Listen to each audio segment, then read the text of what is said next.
So good morning, everyone. I'll be introducing the ROBE panel that'll lead us in this next session. So first of all, you all have met George Wesley Bugg. He's the ROBE director and a 2016 graduate of the University of Miami's Law School and a 2013 graduate of Emory University. He's currently the director of Reaching Our Brothers Everywhere, a program of ROSE that is focused on fatherhood and increasing breastfeeding initiation and duration in communities of color and decreasing Black infant mortality. So it's Wesley Bugg.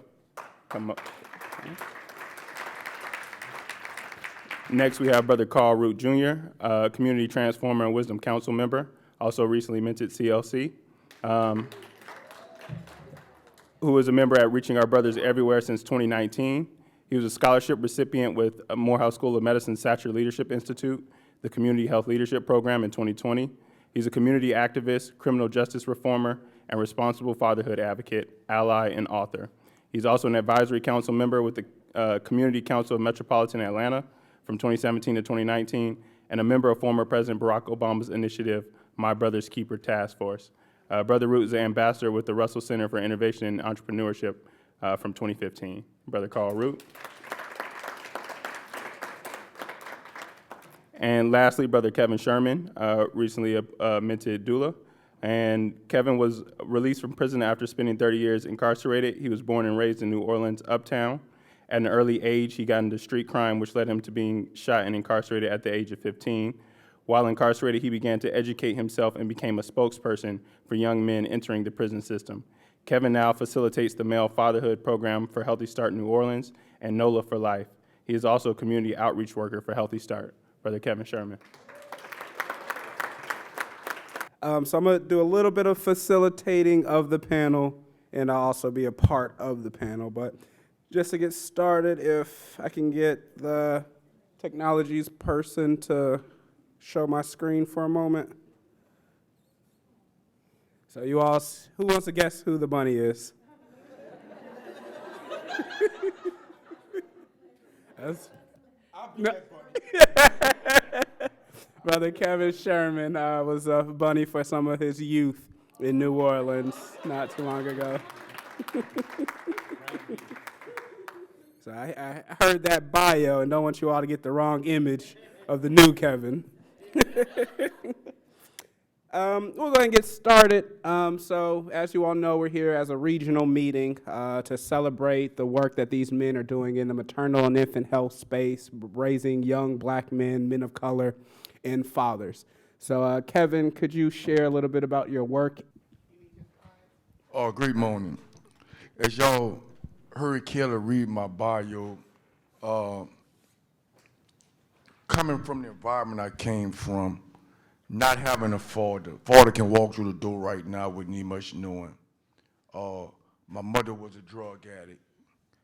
So when I hear the saying of people saying it started at home, I ask the question, who does it start at home with if no one's there? So I took to the streets. At the age of 15 years old, I was shot and left for dead. I was sent in prison with 7 life sentences.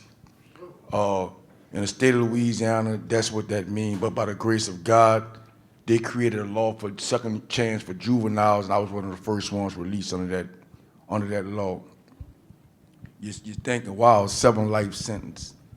I was a part of a real bad street thing, not having a father, looking up to men in the streets for that father figure, and they supplied me everything that I needed from a father that I thought, but it led me straight to hell for 30 years of my life. While in prison, I constantly prayed to God. Put them slides up. I constantly prayed to God that if you ever deliver me from this hellhole, I would do the best I can to make sure no young man and no young woman have to go through what I went through. So I started a journey, came home, started working with youth. It was in the plan that shortly after I was released from prison, I met Mama Bugg, and I was given an opportunity to work with Wesley and start ROBE. Through this journey, I learned a lot. A lot of support came from ROBE and ROSE organization, understanding my vision for young people. we speak about the mothers giving birth, the fathers being supportive, but once those kids come in the world, what are the responsibilities at then? It become more harder, especially for single mothers trying to raise their kids, and a system that is designed to separate. And we fail to call it how we see it because we try to sugarcoat things. I deal with reality in everything I do. Everything I do, I deal with reality, and I know it's a system that is designed to separate us and destroy us as best as they can. And it seemed, though, that we allow them to do a great job at it. So I take young men. I have an organization, you probably saw me with the jacket on yesterday, called YMO, Young Men Olympians. We 200 black men strong. We have over 50 kids. People would think that we are a racist organization, but we're not. But the organization was designed in 1884 by a group of black men, and it was to support the black community, and it was written in the bylaws that no other race actor can be in part of that group but black men, because it's for our community, teaching our culture and educating our young men and try to keep them from falling the gaps. So it's a strong organization. We do allow other race people to come in and participate. Just can't be a member. And that was written in 1884. So you know what our black men and women was going through then. So there had to be something for them that couldn't be infiltrated and then be destroyed. So we uphold that legacy today by working with kids and making sure that our young people have an opportunity. I'm responsible for taking 240 young men and women that was kicked out of high school and they tried to send them to alternative school. I went to colleges around the city of New Orleans, and every one of those 240 young people have a high set today. This is the work that I do. This is the work that I will continue to do, and it's a lifelong story. I really don't have a lot of time to give you the in-depths, but I promise you, I will blow your mind. Hey family, my name is Carl Lewis Route Jr. There's a responsible fatherhood story in that introduction. I remember being in the first grade, 6 years old. My last name is Route, spelled like route, R-O-U-T-E. And most of the teachers couldn't pronounce it, so they would always ask. They called the roll, you know. Charles Smith, Robert Johnson, and then they get to me and go, Carl, how do you pronounce your last name? I didn't know. And I was very embarrassed by that, being in the first grade. I remember it now so freshly, just like it was yesterday, sitting there. You know, some of those young folks, especially young black folk, they can be so mean. And I already was getting a free lunch, and they gave you a big old red token about that big, let everybody know that you get free lunch, okay? So I put all that on my dad, because I couldn't pronounce my name. So I went home and I asked my mom, I said, Mom, how do you pronounce this so ugly name? She said, well, your dad said it's Root. Now, my dad and my mom split when I was 8 months old, but I'm Junior, Carl Lewis Root Jr. I figured something special came with that, being a junior, like Henry VIII. You know what I mean? This is the way I was looking at it, because I was raised up on that, you know, that kind of colonizer mentality, okay? But I'm Junior, Dad is gone, and this name is ugly, and everybody's teasing me about my name. They call me Rutabaker, they call me, you know what I mean? They just call me all kinds of, and there was a religion practiced in the South called roots. They'll put roots on you, and that one really, it really hit me hard. And my homeboys were really mean. You know, they really talked about me bad. But I say all of that to say this. I had to carry that brand, and I still carry that brand. And I got to a point where I was going to change my name to CLRJ, just use my initials. And I explained it to my son, who's named after me. He's the third. And he said, Dad, well, what am I going to do? I said, well, what does the name mean to you? It didn't mean anything to me from my father's handoff, but for him, he wrote a whole poem about it. And I was like, oh, wow. You know, he made me feel like Mufasa. Okay? So that's why I do this work today. I do this work because I had several sisters who ended up being teen moms, and I was running with the fathers of those children. No, the baby daddies, because they weren't handling no business. They was out in the street. I was younger than them, and they was out in the street just doing anything but being concerned about my sisters with those babies back there. So I decided at a very young age, this won't be me. If I ever have kids, they'll know how to pronounce their last name, and they will know that Daddy is concerned. That's why I do this work here today with ROBE, and we'll talk more about it later. Thank you. So I'm gonna answer the same question, and you can see some pictures up here. So Brother Root and I, on some of our presentations, we discuss our why. So in the pictures, you can see Brother Root and one of his grandchildren. How many do you have now, Brother Root? 17. 17. Yeah, so this work is very relevant for us. And you'll see me with my goddaughter, Charlie, and her father, Charles White, my best friend growing up. So even for me, this is very special to us. One of my nephews you see above, and then I'm sure most of you who follow us on Facebook see Maximus Alexander Wren, my other nephew, on Facebook. So this work, we know children will continue to come. The word on the streets are men and women still like each other, and they'll continue to make babies. So what we want to do is put the families in the best position possible. We believe that certain things, diapers, strollers, car seats, things like that, every child will need, every parent would welcome, done the correct way with love and with dignity that was discussed before. So this is our why. We go into our community. We try to have fun events. We're not always just sitting down doing TED Talk type events. The guys like to play basketball. We like to paint with our children or with our loved ones. Of course, breaking bread and having sports on the TV is fun for us as well. But someone had asked earlier, how do you get the men in the community to come help do this work? That's usually how, is fellowship. So if the men fellowship together, the positive energy of raising a healthy family is usually not like pulling teeth. Usually where we go, men are excited to help us. I'm sure men would also be excited to help you all as well. We'll just share there has been some gatekeeping and some conflict, as we discussed before, with female-led organizations that want male programs. Because as we said, the women might get steak and lobster for lunch, and the men are getting sandwiches and chips for dinner.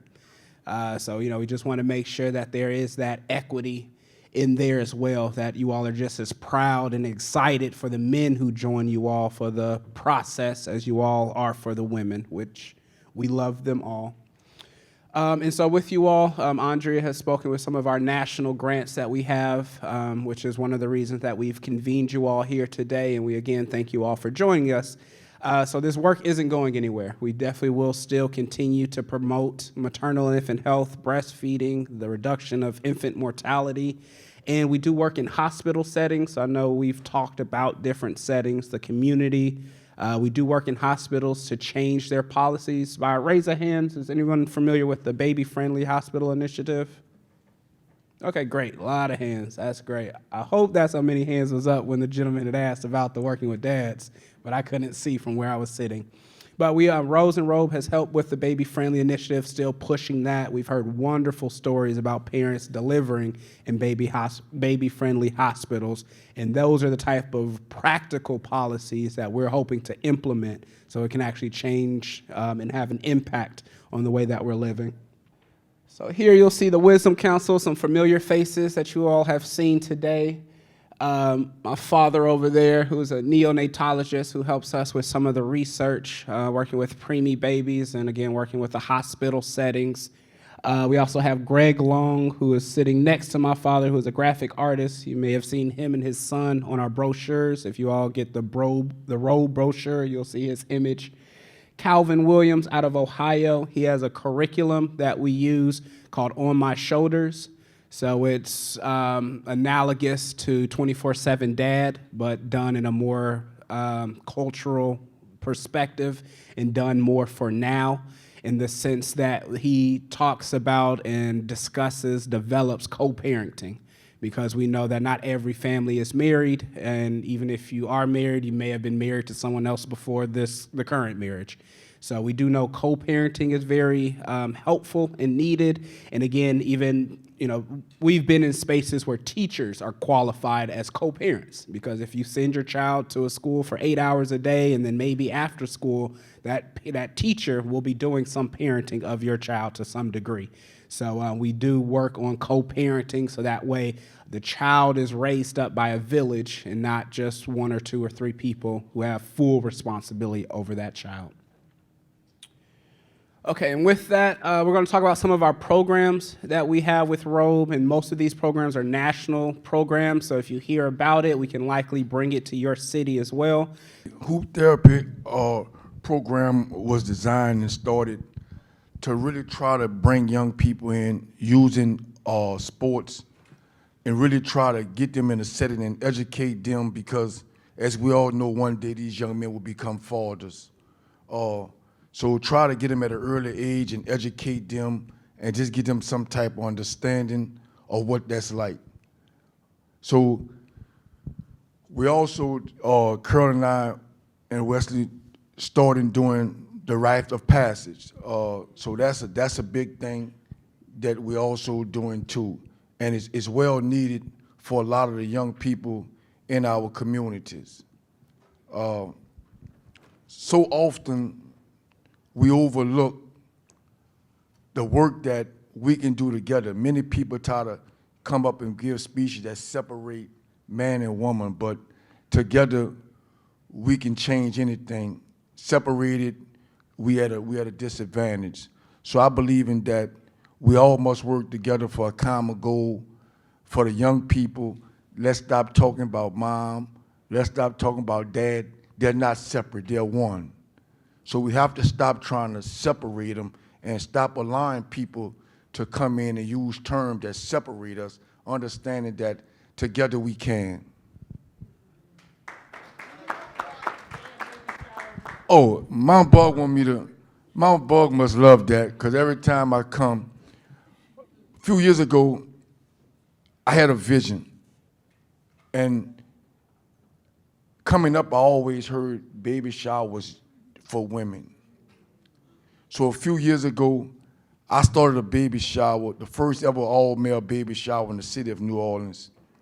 Over 100 and something dads came out, their kids.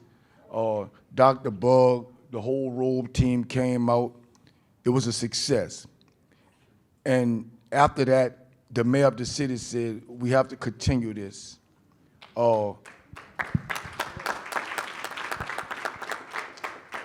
Because it was my opportunity to get the mom and the dad to understand, although you're not together, I want you to see the face of that child, to see y'all in the same room, playing with him and having fun with him. Although you may not be together, just that moment is that child moment, to have his dad and his mom in that space in peace and having fun.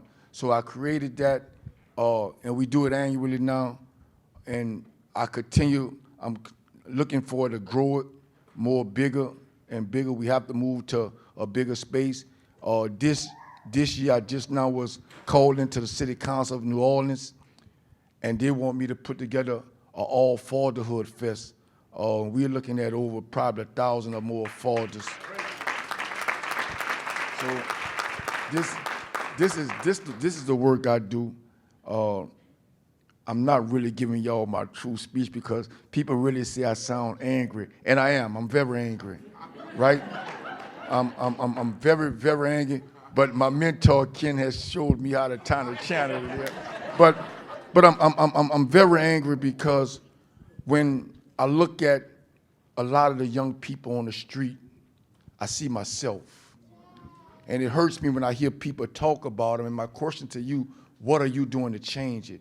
Many people talk about each and every one of you in this room, but my question would be to them, you here, what are you doing to make a difference? Don't talk about the people who are trying, at least they're trying, when you ain't doing nothing. So we have to continue to shut the naysayers up and do the work that we're called to do, right? People told me I'd never be a director of the city of New Orleans. I'd never be able to move this, move that. I move mountains now, right? So,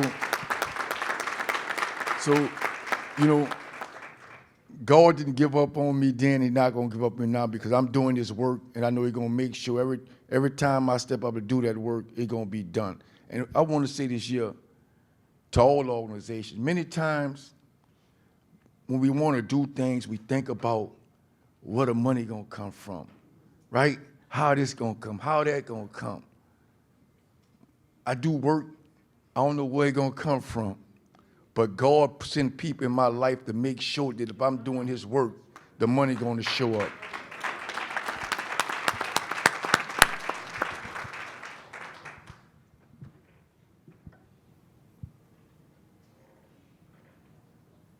Boy, man, father. Okay. I'm sorry. I was waiting to hear it. Okay. Yes, I used to pay to do this work. That's how passionate I am about it. That's how it impacted my life as a little boy. So I said, whatever it takes, you know, I volunteered for many years. My wife has been fussing at me for years. Why are you out there just giving away your time and selling your talents for pennies? Because there used to be a time where my self-esteem was so low, you could have sold me for a penny.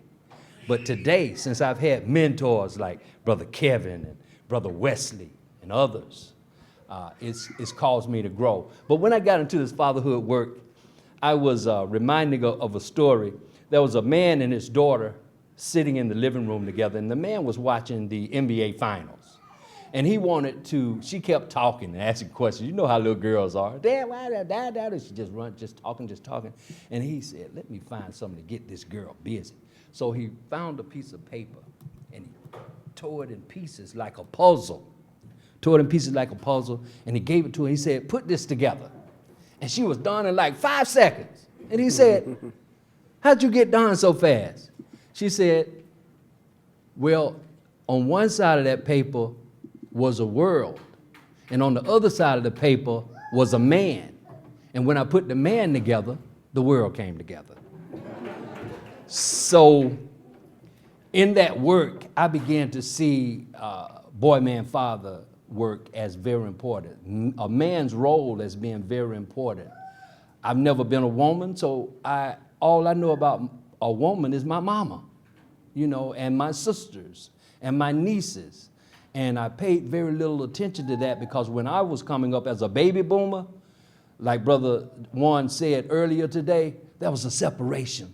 You know, there were certain roles for men and certain roles for women. Boy, man, father, as I embraced that role, a boy is someone who needs to be taken care of. A man is someone who should be able to take care of himself. Women, please hear me when I say that. That's what our Rite of Passage program is all about. Ushering men through a passage of the resources that they need in order to succeed. That's a real Rite of Passage program, not just a ceremony and getting a ring and a necklace and saying, you're a man now. No. Boy, man, father. A father should not only be able to take care of himself, but someone else. And we expand on that on a virtual event that we've been hosting now for a couple of years called Boy, Man, Father, where we engage intergenerational men with the wisdom that is going to be needed for the future. Because there are a lot of things coming with manhood. It's heavy lifting. It's really heavy lifting. And guess what? A lot of people don't do full programming for men because it is heavy lifting. And men need things. 1 out of 3 black men are under some form of correctional control. We got 3 men up here right now. Guess what? 2 of us have been under some form of correctional control. So it's went from 4, it was 1 and 4, now it's 1 and 3. But our men need things because they have been deprived of the things that they needed for years. When you talk about the colonizer and the way he handled the black man, that same man is not going to be responsible for propping that man up to be the best man that he could be. He's now got to deal with the residual effects of what has happened to that man. And guess what? We see it every day in our communities. Some we call deadbeat dads. Some we call gangbangers. And I don't know, what was the super predators? Some we call super predators. Yes, all of this exists, but guess what? We can do better, just like the brother mentioned. And it's just a matter of us taking our rightful places. When I moved out of the toxic masculinity, fatherhood space where we only taught men, you need to provide, protect, and prepare. We didn't talk about maternal and child health. I love the metrosexuals of today because they don't mind embracing the maternal and child health and getting up and changing the pampers and giving the baby milk. You know, I'm telling you, I come from a generation where that woman had to get up all times of night. That man didn't budge. My stepdaddy came home and watched the 6 o'clock news while my mama washed dishes, clothes, and made sure that we were doing all right and all of those things. And he would sit there and watch the news. So for me, I'm thinking that we're going to be much better off when we begin to push men, nudge men in the direction of taking better care of our women, children, and families. That's what's up. Boy, man, and father, that's what we're seeking to do.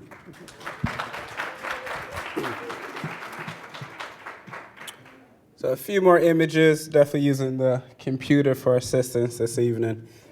So we had a video done in Atlanta, Georgia with some of our community transformers. So both Rose and ROBE have what we call community transformers. To be a Rose community transformer, hopefully I get this right, you had to have breastfed within the last year or breastfed for 6 months. Something like that. We'll get the spark notes later. For the men to be a ROBE community transformer, we have 6 lessons that we ask our participants to join us with. So those topics are co-parenting, professional and legal development, maternal mortality and breastfeeding, infant mortality and safe sleep. So with both of those, we try to pair, a positive and a negative. We have co-parenting, financial wellness, and 2 more. So 6 lessons. Each one is about an hour and a half. We have an African-American expert come and do the course with us. And you all will see more of it. And again, we are taking that on the road as well. So hopefully we can implement some of these strategies in your community. So 6 lessons, 6 modules that we do with our participants. And then it kind of creates a cohort. So again, usually when we're doing this work, the dads feel empowered once they're educated, and then that gives them the confidence not only to help themselves, but a lot of these guys go on and mentor other guys just naturally, organically. They might not start a nonprofit, they might not have an LLC, but they have a younger brother, a younger cousin, older brothers and sisters who they're able to relay this message to, and it gives them a sense of purpose within their own family. Again, they might be going through substance abuse, mental wellness concerns, other life tragedies or ups and downs, but through this work of maternal, paternal, infant work that we're doing, they're able to go out in their community and strengthen that community. Brother Kevin? I have to share this because I was asked a few questions yesterday, and I wanted to share this, and God has put it on my spirit to share this. For everyone who do the work they do, and we talk about the importance of bringing that baby into the world, life of raising that child become somewhat harder than giving birth to that child, trying to raise that child in today's world. So I want to tell this to everybody who have a career, because it's very important. And while a lot of young black people and mothers and fathers are losing their kids to the streets today, I think I may have told Kent this story before, or Carl. I deal with a lot of young people. And I had a young man that I got very close to, and his daddy was a prominent person in the city of New Orleans. His daddy had a very, very important job. And I want the mothers and the fathers to really pay attention, because we get caught up in our work till we forget about some important things in our lives. So I befriended this young man, and this young man loved football. And I used to go watch him, go to the park, watch him practice, give him the pointers on how to make his game better. So one day the young man come to me and said, Mr. Kevin, I'm about to quit playing football. He said, because the only person I want to see me run this ball and see how great I am has never been to the park. I don't want to do it no more. So I'm like, who you talking about? He said, my dad. So I said, well, before you quit, let me talk to your dad. He said, my dad not gonna talk to you, so you understand what kind of dad he got.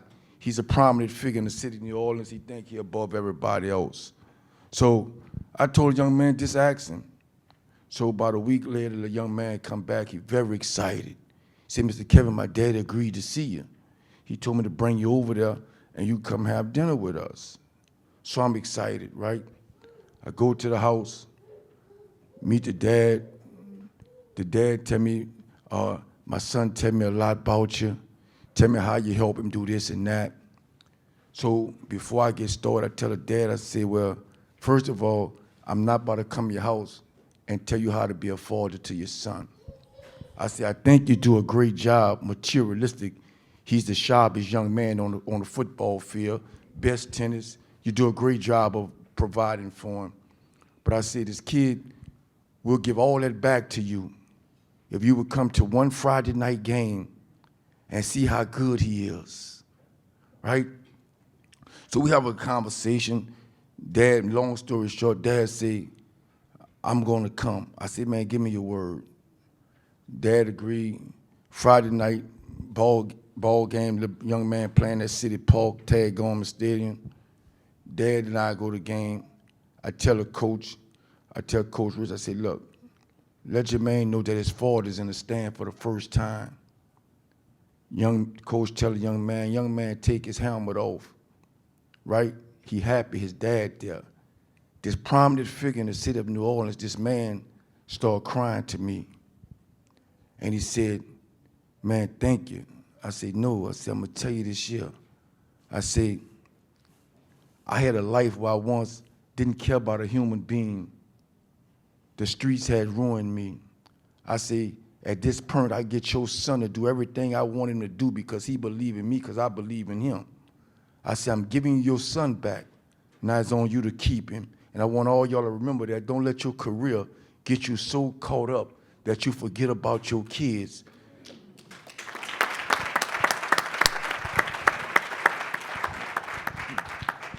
Wow, incredible.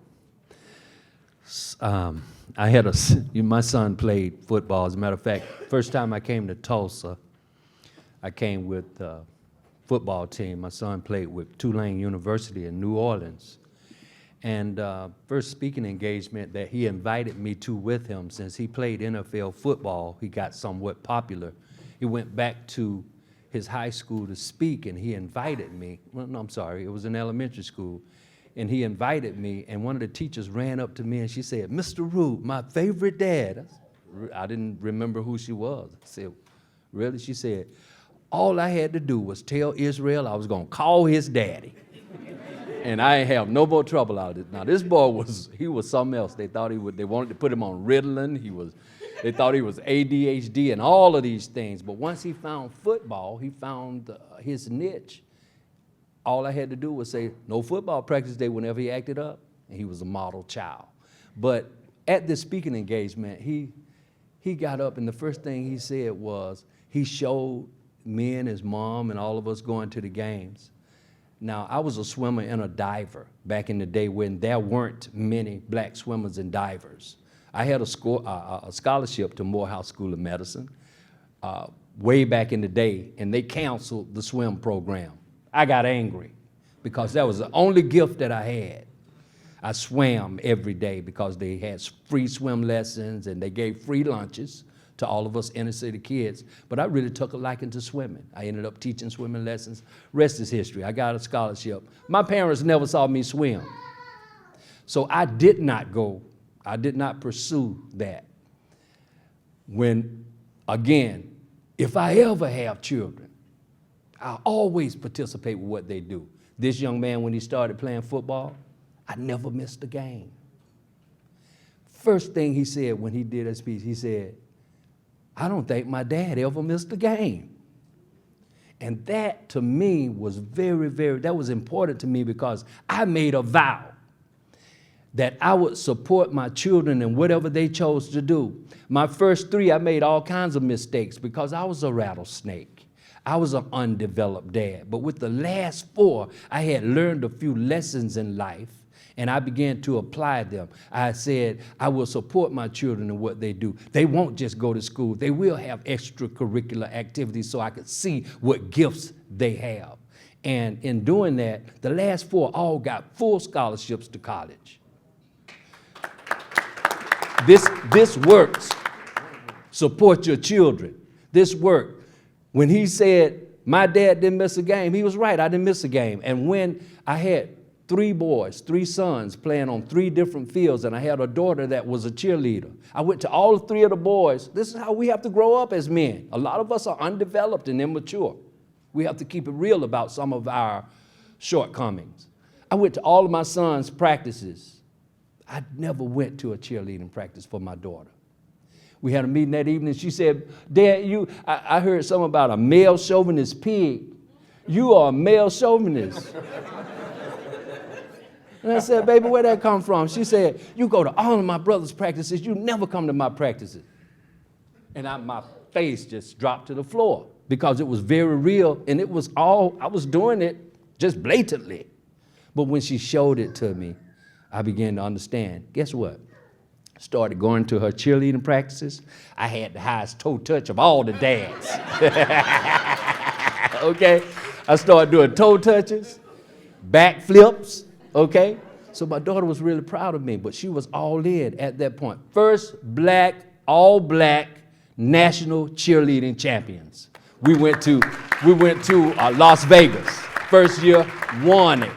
The people from Las Vegas said, listen, they trying to take this thing from you all because you're the first black team to win, but we'll protest. We'll tear this place up if they try to take it. Those girls was just that good.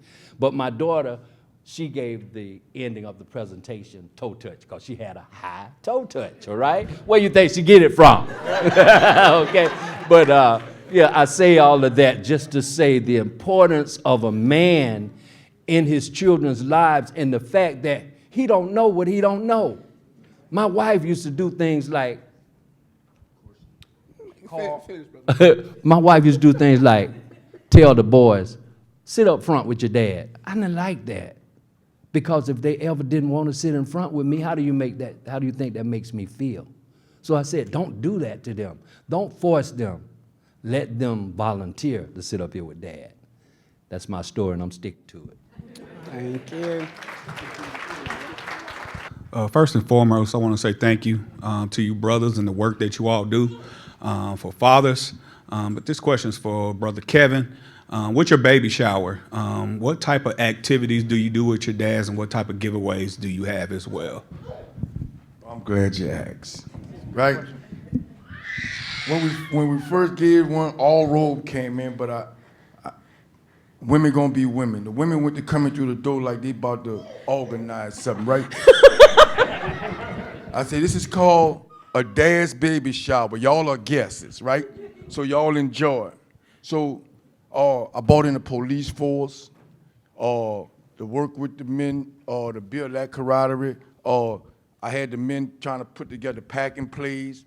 We shot diaper free throws or ROBE provided $50, $100 gift cards for guys that made the free throws. Or I had over 40-something other vendors. And any event I give, let me get this clear. I don't give no event. I don't believe in people coming to my father's event empty-handed to get their signatures on their paper for their grants, right? You come to that, you got to come with something for my men, right? Right? You're not coming, else you're not coming. I don't invite no vendors to just come set up shop. I don't believe in using my men like that. So basically, you think about 40 vendors, all of them have to bring stuff, right? We put up bouncy houses. It's just, it's huge. We had some, Carl had some pictures. I hired decorators to come in and decorate just like women do. And yeah, and I'm competitive with them. I want to, hey, we here too now, right? But that started because I wanted guys to understand, take your place. You're just as important as the mother. Stop listening to the old saying that baby shower for women, baby shower for parents, right? So y'all want to be separate? We're going to invite y'all. You're not running nothing. And Dr. Bug set up the whole event. Dr. Bug went to work. And just share a little bit more just to paint a picture because it was such a wonderful event. So Kevin had set up 100 chairs around tables, and only the men or only the fathers could sit at those 100 chairs. So there were a lot of people who did not believe we were going to fill up, or Kevin was going to fill up those chairs. So all the chairs were full. We had people sitting in the bleachers because it was at a gym. It had to be a bit 250, 300 people in the building. And only the 100 men plus other men sitting in the bleachers were there to be able to sit there. So it was a very wonderful event. I'm happy that the mayor is going to continue that. But also we kept people's feet to the fire. So Kevin, one phrase he told to the police chief was, why are you all at KFC trying to get people on speed detectors, but you guys aren't at the park protecting children from drug handlers and other things like that? That's my angry side when I fight for our young people, right? You want to be at the red light, right? Watching who's going to run the red light, but I got a bunch of drug activities going on at the park where the kids are trying to play and the police presence ain't nowhere. Those are the things we have to fight for our kids. You say you fight to bring them in the world, you got to fight to keep them safe in this world, right? What the sense to bring them in and then lose them?